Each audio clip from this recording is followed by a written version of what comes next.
Hello everybody, welcome to Builder Bob. We're going to talk today about a Samsung TV. Question of the day, how long does a Samsung Smart TV last? 2 years and 3 months. We got a Samsung 55-inch that went out on us. So kind of a bummer.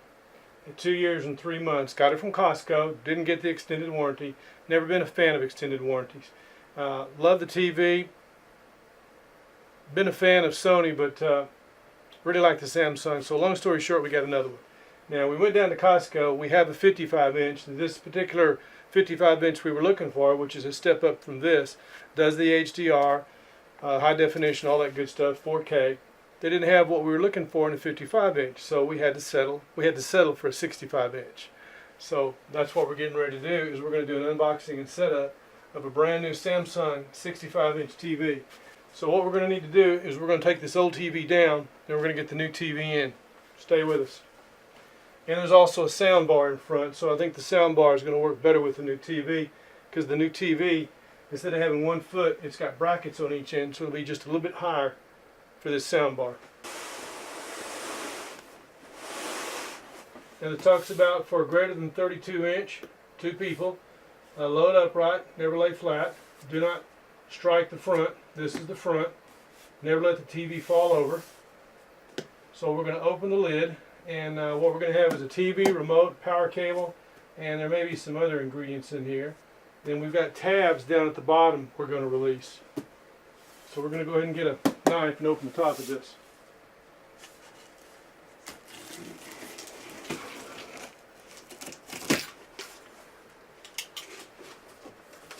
So inside, quick setup guide. Steps are pretty simple, straightforward. For a 65-inch to a 75-inch, number one, we're going to take the packing out of the top. The feet brackets will be there, a couple other components. Then we need to set it on a flat surface where we can get this base mounted. So we'll get started. On the right side of the feet, pull the 2 feet out. We'll get them out of the bags. Feet have a little rubber pad on the bottom, and they're labeled. One will be right and one will be left. There's an R, and there's the L on the left. So we got our 2 feet out.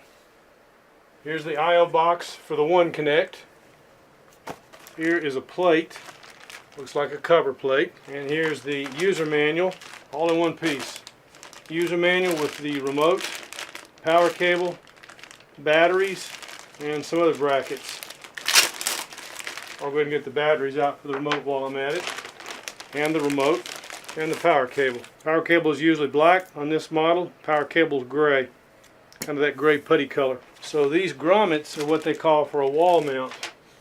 We will not be using the wall mount. So we have the wall adapter, the power cord.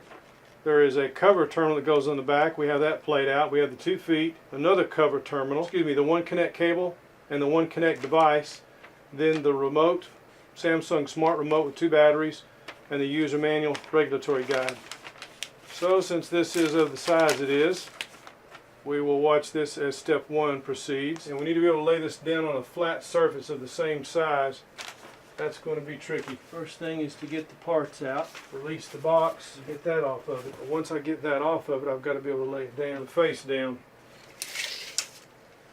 The box is 3 feet tall. This surface, lengthwise, I'm in good shape. 5 feet. I've just got 5 feet to clear.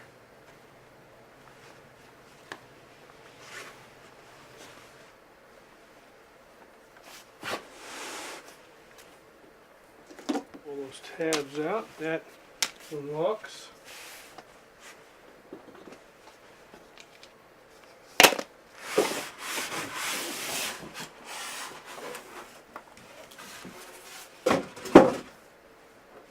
There's the other panel that goes on the back. You're supposed to be able to get your hand down there at the bottom of that and be able to pick that up.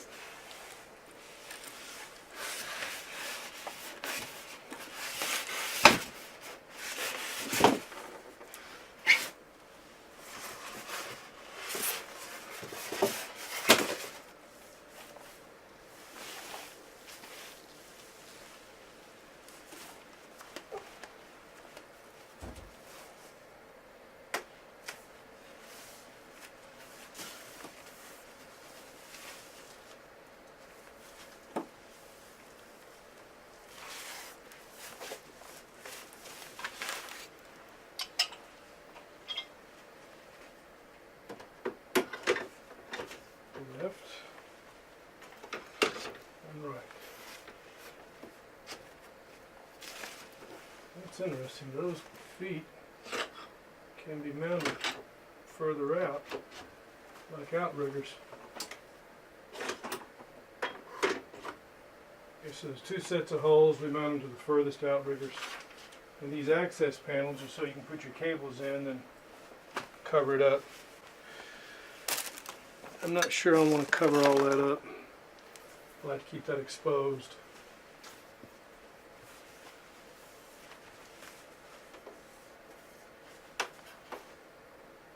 Power cable.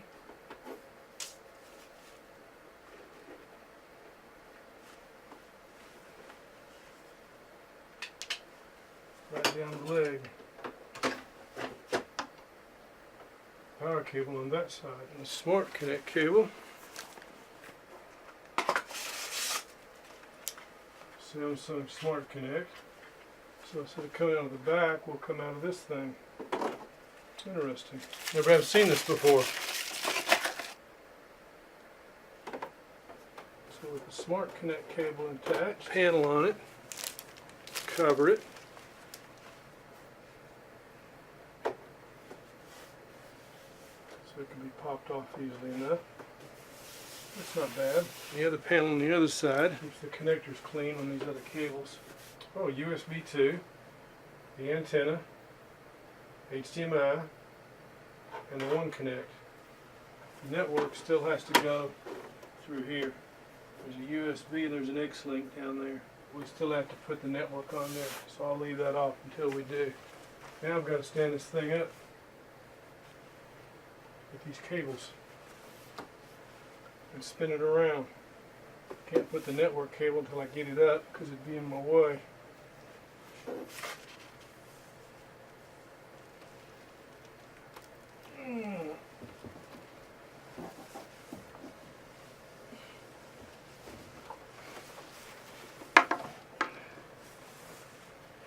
Just got to get it turned around now so we can see it. Now we got to stand it up, now we got to turn it around.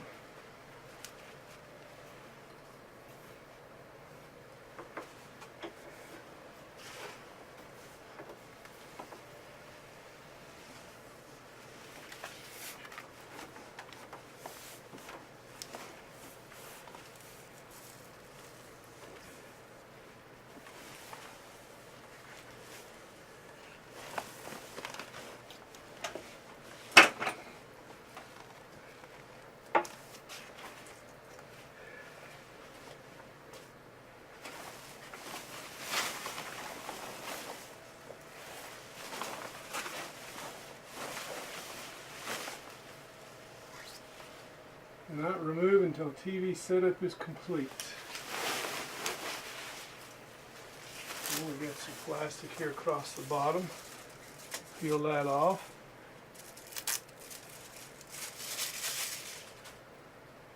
Okay, do not remove until setup is complete. So whatever this is a protective something on the sides. So I think we're in pretty good shape for setup. Quick connect. It's down here. Let's get our soundbar over here and kind of see how that looks. Now that soundbar fits this TV better than it did the other one. Wow, that's beautiful. I need to do the cables now. First the network. Now, these are Sanus cables we're using. They're graded for 4K.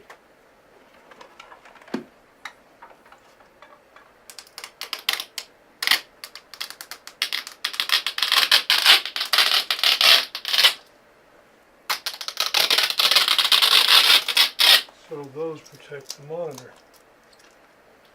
So it looks like we have a TV set up. So now we're going to turn it on and see what we got. Now we had a Samsung, so our remote with UVerse should still recognize those other signals. We're going to find out. I'm going to pull these batteries out, stick them into this remote, get this thing powered up, see what we've got. And I've still got to plug in the power. I haven't done that yet. Wow, not much to that. Pretty simple. If I didn't know better, I'd say that was voice activated. Now we'll plug it in. TV's plugged in, the splitter's plugged in. So let's see what we got. Samsung Smart TV.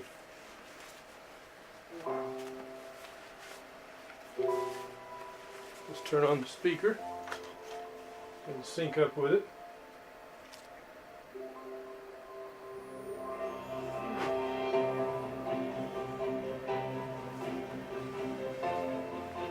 TV Sound Connect, TV request. So it's waiting for the TV to respond. Welcome to Samsung, select your language. Okay, we're going to do welcome. Use the up and down keys, press and hold volume. So we'll press the center key to go ahead, welcome. And it shows antenna in is not connected, which is correct. We have HDMI 1, which should be U-verse, HDMI 2, which will be computer 1, and HDMI 3, which will be computer 2. And then HDMI 4 would be the third computer. So that's telling us what we got so far. So we're going to click on next, use the center button, next. Wired connection, wired network connection failed. Shows MAC address, shows an IP address. Unable to connect to the network, try the following. So we're going to do a retry. It should automatically pick up an IP address. So we're going to do a retry. Success, TV is connected to the internet. And what we'll do is we'll take that IP address and hardwire it into the router.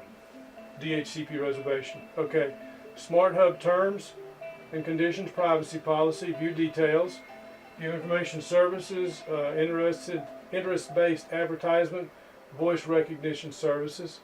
And I'm just going to go ahead for now and agree to all. Okay, we'll agree to all. And click agree to all if you agree to the terms and conditions, read and understood the privacy policy. Good old EULA, the end user license agreement. So we're going to go ahead with everything. Let's get this thing up and running. So we're at step 3. Then we'll get to step 4. To enjoy all the smart TV services, sign in with your existing Samsung account or create a new one. It only takes a couple of minutes. We had a Samsung TV. We never had a Samsung account. I didn't mess with it. So we could say I'm a member or I'm a new user. That's interesting. Create with Facebook, create with PayPal. No way. We go right here. Dial around the remote. I can go left or I can go right. So if we create a new account, let's see what we get. No. Back up. Right here. Create a new account. You must be at least 13. I think I can manage that. Sometimes I feel like I'm 12. Okay. Samsung, account terms, conditions, privacy policy. Good old EULA again. So we'll agree to that. Email address. So we're going to put that in. Let's see. So we're going to do this. Email address required.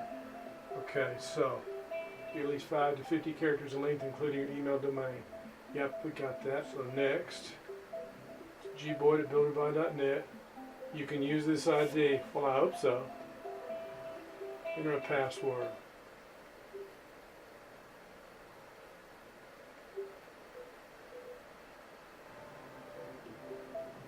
First name. B.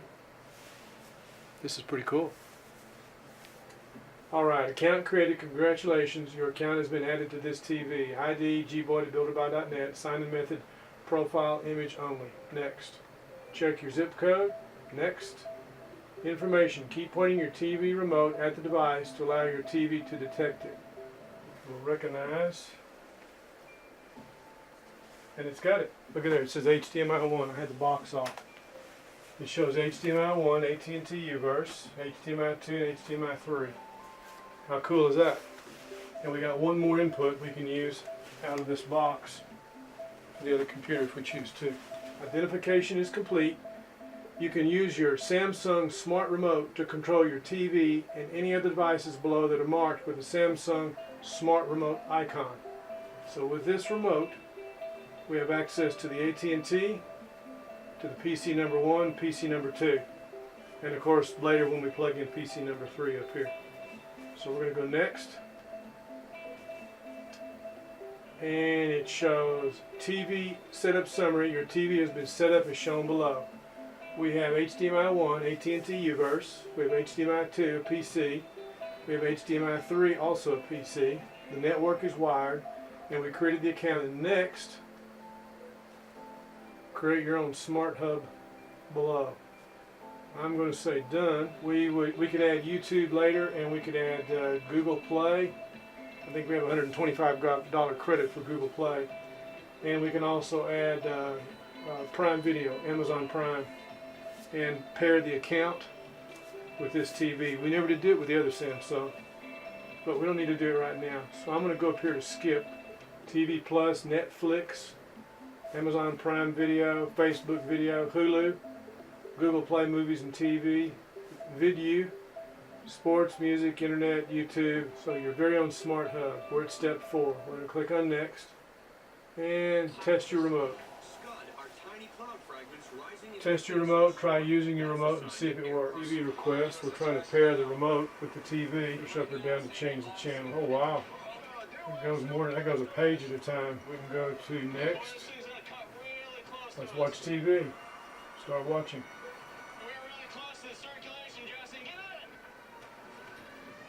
Notification echo sensor is on. I didn't get a chance to read that. Recordings. How about we turn all this menu stuff off? Now what I want to know is, can we go back to using the other remote? Yes, we can. So what we wanted to show is an unboxing and setup of this new TV, and this is a Samsung 65-inch 8 series MU8000D. In the first segment, you've seen the unboxing and setup of this Samsung 65-inch TV, and now in this final segment, we've had the TV set up now for a few days, a few weeks, and we still haven't done everything there is to be done with it, but I know enough about it. I want to share with you what I like, what I don't like, and I'm going to share with you the 1, 2, 3 about setting up your devices.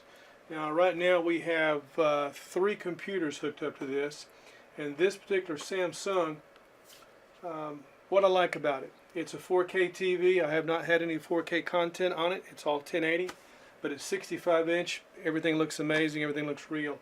And as far as the inputs, I'm going to walk through those, and I want to show you this remote. This is the one thing I don't like. This particular remote is what comes with the TV. It also has voice. I can show you the voice, but I'm not going to bore you with it. I'll just say it's well, it's a work in progress. It's interesting what it can do, but having to repeat something umpteen times to get it to do what you want is kind of annoying. The nice thing is our old Samsung TV remote also still works. So whoever was coming up with a minimalist idea of this versus this.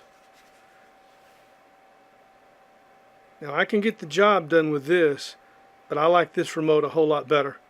The old remote allows me quick access because there's a lot of things I watch that are not in sequence. The new remote does the job, and I'm learning to use it, but I don't like it. But it'll work. My suggestion would be anybody buying a new smart TV this day and time, do yourself a favor and get you a Bluetooth keyboard. For the price, for the aggravation, unless you want to sit there with this little remote and type all that stuff out, 1, 2, 3, that can get tedious and annoying very quickly. But we did it in the original setup, but as you go through some of the services, you're going to want to do something a little bit smarter. And if you use several services like Netflix or Amazon Prime or Amazon Prime Music, this is not the way to go. So that's the 2 remotes. What I want to show you is on the sources. Now this is from Costco, and this particular model, even though it's new, it's kind of like a car. As soon as you drive it off the lot, it's already old. And this particular model, a 65-inch, is no longer available at Costco. The model below it is. The difference, 2 big differences. 65-inch, they're both the same. This has 4 inputs. The current one at Costco has 3 inputs. They both have the same foot, left and right setup, which I prefer instead of the center foot, because with a SoundBar, it's a lot easier to put that SoundBar right underneath the TV. Whereas with the foot in the middle, it was more difficult. So the big differences in the 2, this has 4 inputs, the other one has 3 inputs. This has the 240 Hertz refresh rate, or the 240 motion control, and the other one at Costco that's available right now has 120 motion control. I'll see if I've got that link. I'll show you right quick.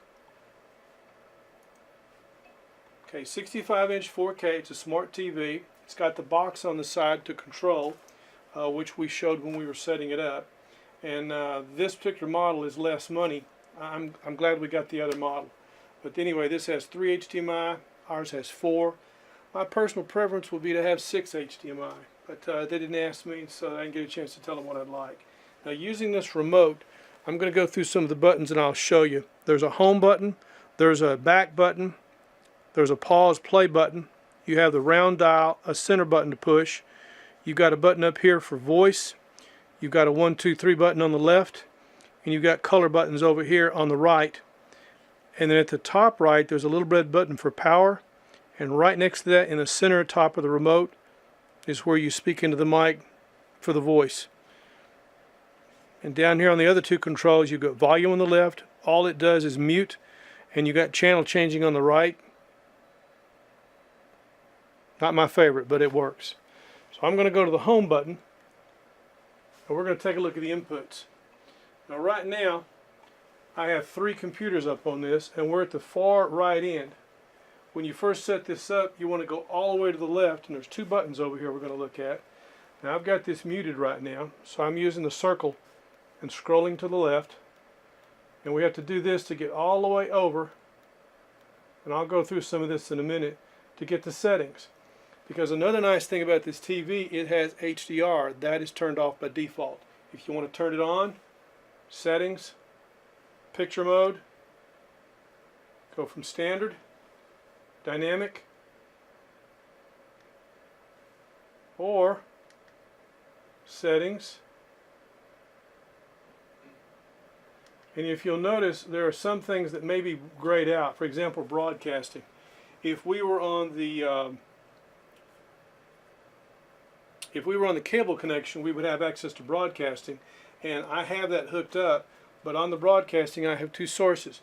It will program for one source. If you change the source, in other words, I have an AB switch that I can go from an antenna to Comcast. Comcast, this little box that's up here, is just, it's terrible, terrible resolution. I'm used to seeing things at 1080. And I get better quality broadcast signal from the antenna than I do out of the AT&T U-verse box. It's really amazing. But that option is grayed out. I wish I could show you, but I don't want to get into copyright issues. You've got picture mode, sound, and I have a SoundBar. And I'll say one thing: if you want to hook up a SoundBar, it's a brand new SoundBar. It'll pick up and hook up right away. If, however, like me, you had your SoundBar hooked up to another TV, you're going to have the remote for that SoundBar. Look in your manual. There's going to be a key sequence. You have to unpair this SoundBar so that it will pair with the new TV. And once it's unpaired, the new TV will pick it up immediately. Broadcasting, general, going through the network, we're hardwired. Support, software update, and I'll press the return key on the left and get out of that menu. And now what I want to do is I want to show you our inputs. Again, back over to the left.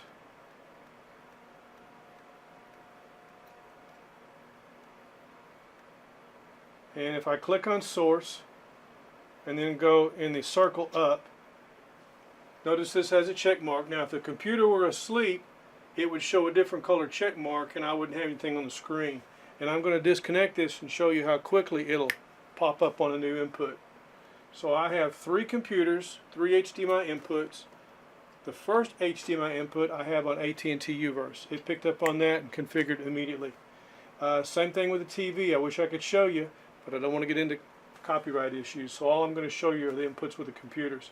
Now I'm going to unplug this computer you see here, number 3. And notice I also have one computer configured for media. I'm going to go and show you the advantages of that.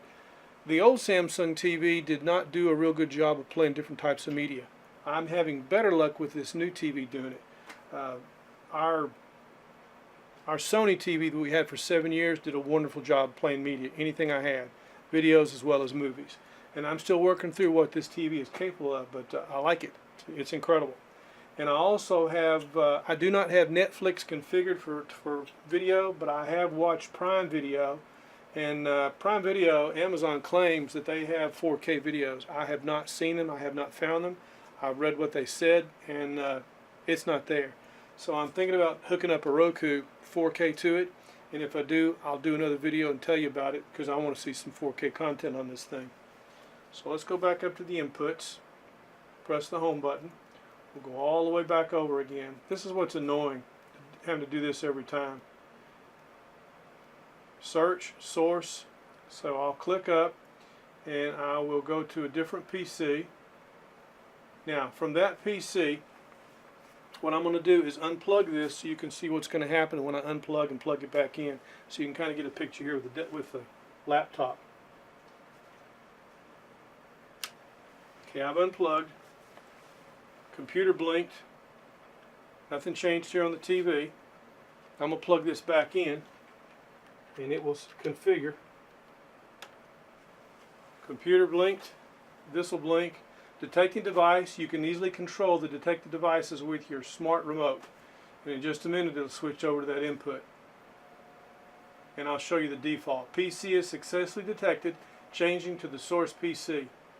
Okay, now we're up on that computer and I'm going to right click on the desktop of this and show you display settings, because right now the default is to mirror the desktop, and this computer, this laptop, is the HP Envy 17T. So I'm hooking up my HP Envy 17T, which is a 17-inch display, not a touchscreen, not a 4K, but 4K capable.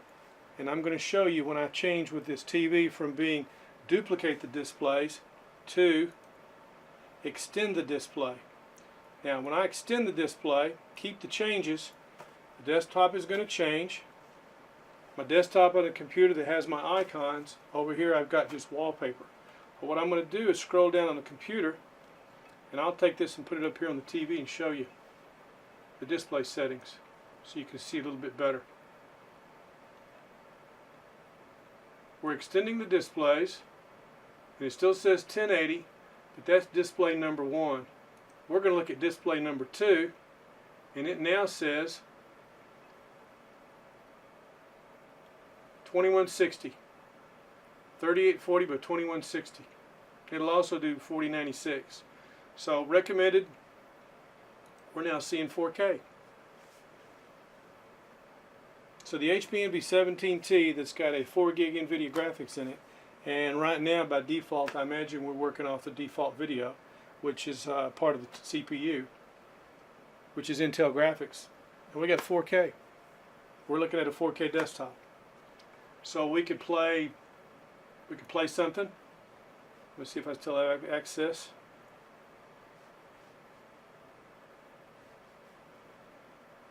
Get my mouse back over here to the computer. Yep, it's going to come up over here. So I'm going to bring my display back.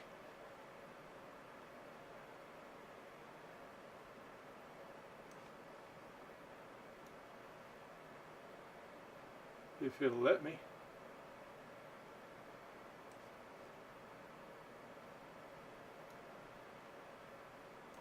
Oh wow, doesn't want to let me. There we are. Just had to grab it in the right spot. Okay, now it'll bump down to this monitor. Now what I'm going to do is I'll call up the media player. I've got a great video I wish I could show you that is an example of screen tear, but again, because of copyright issues I can't. I'll just say I don't have screen tear with this. It's beautiful. I've got a little bitty clip here. This was a video shot for another purpose, and it's just it's a 1080 video.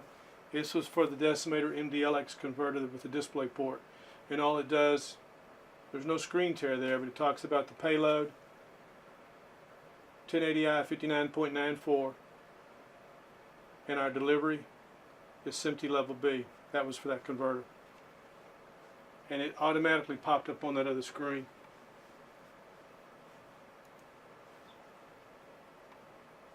Now if I change the input, and I can't play the media files, but I'll show you the media files by title.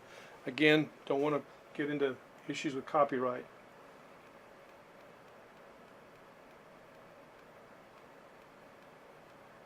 So we're going to scroll back over. We're going to go to sources, up, and I'm now going to go to another computer that's on the network.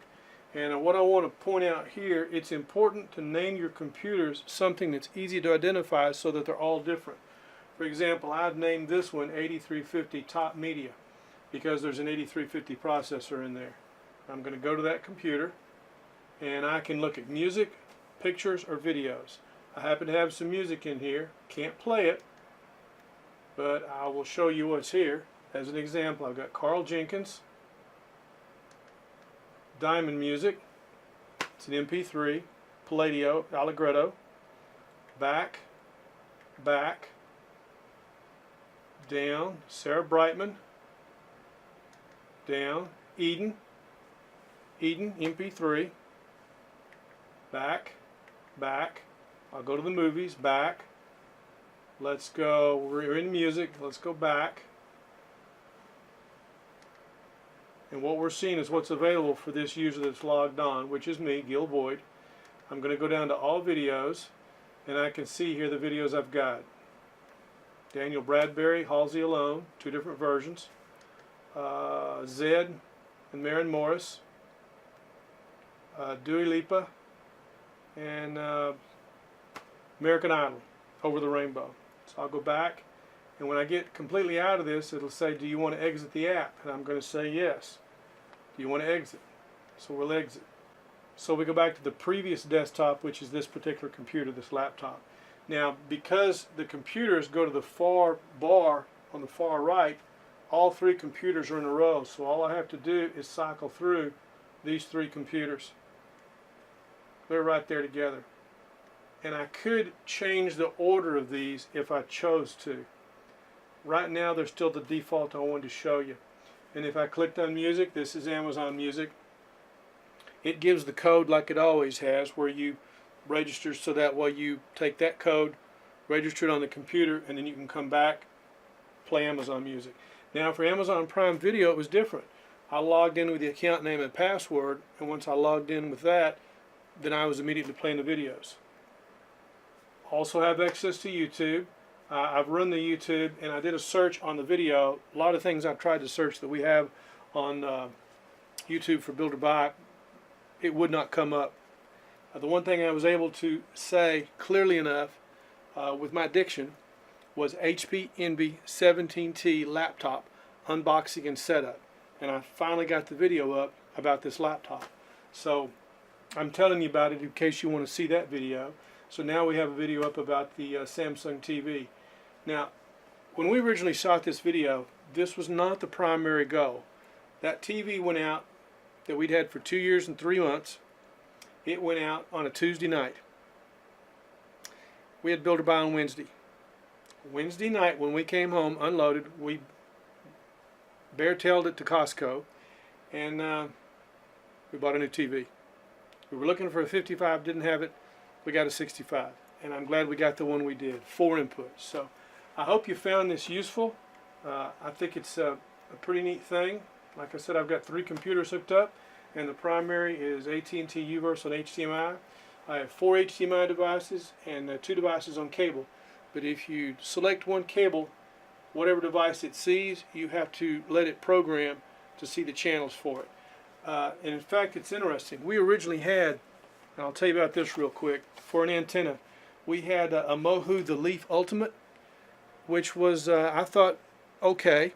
And to give credit to the antenna, we did not have it oriented the way it needed to be. Orientation needs to be to the southeast from where our location sits. I've got the antenna on the north. We got maybe 30 channels, which getting the channels, it claims, and actually seeing them are 2 different things. When the booster with this went out, when the amplifier went out, I decided to chunk it, and I was trying to decide what to do about a new one. I'd love to put one on the roof, but we've had too many lightning strikes, and I'm afraid of that. So I got a new antenna, and I tried this one after doing some looking for a couple of hours. And this is from No Cable. This is the 50-mile amplified HD TV indoor antenna. I have it hung in the same place as the other one, to the top right of the TV. We get 79 channels with this thing. Now, I'm not watching all 79 because half of them are in a language I don't understand. But what I've looked at, I get better video, 1080i, through this antenna than I get out of UVerse. But I still watch UVerse mostly. Or if I want to watch a movie, I'll put it on Amazon Prime. But I want to share with you about this antenna. no cable. And if you do a search for no cable 50-mile amplified HD TV indoor flat panel antenna, got this on Amazon. So with Prime 2-day shipping. I want to share that with you. So I hope you found this video useful. If you got any questions, please, we'd like to hear from you. And again, this video was not our primary goal. We just needed to get the TV replaced. I just happened to shoot a video of it while we were doing it. I'm amazed at the quality, how light it was. I was a little concerned because you really need two people to set this up. Did it by myself. But you know, when you're motivated, you do what you got to. If you enjoyed it, a like would also be appreciated. And appreciate also if you would subscribe. Thanks for watching. We look forward to seeing you in the next video. And I'm supposed to be doing a fence right now, but instead we're shooting video. Too hot outside. So we'll see you in the next video. Thanks for watching.